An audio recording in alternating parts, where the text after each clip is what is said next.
Before we begin, remember this video is for educational and analytical purposes only. To understand how armed groups try to control behavior and perception, not to support or promote any ideology. Imagine an organization fighting a long war, not just with weapons, but with rules. Rules written to control fear, loyalty, discipline, and image. The Taliban's Code of Conduct is not just a list of instructions. It is a window into how the group tries to survive, govern, and influence both its fighters and the civilian population around them. Understanding this document helps explain why the Taliban operated the way they did for years, and how modern insurgent groups attempt to maintain control under constant pressure.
One of the most revealing aspects of the code is its concern with image and propaganda.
This technique has been used by many groups throughout history, not just in Afghanistan.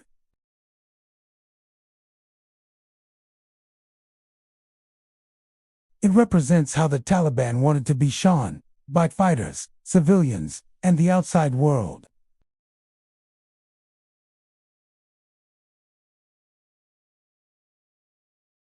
Still, the existence of the manual shaped expectations and provided justification for leadership decisions. Comparing this code to those of other insurgent groups reveals common patterns.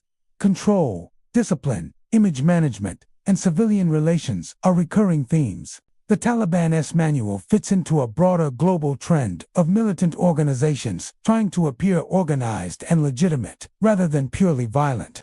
The timing of updates to the code is also telling. Revisions often appeared during periods of increased international pressure or internal challenges. This suggests the leadership used the document as a tool to adapt, reinforce authority, and respond to criticism. In that sense, the code is not static. It evolves with circumstances. For analysts and historians, the value of this manual lies in what it reveals about strategy and psychology.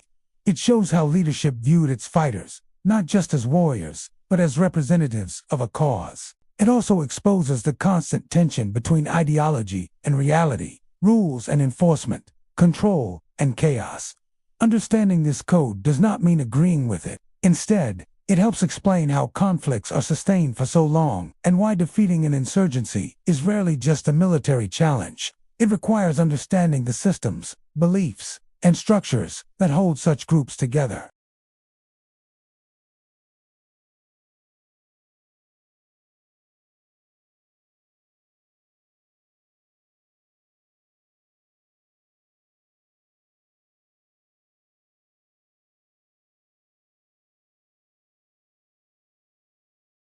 If you're finding this analysis insightful, take a moment to support the channel so more hidden documents and untold systems behind global conflicts can be explored.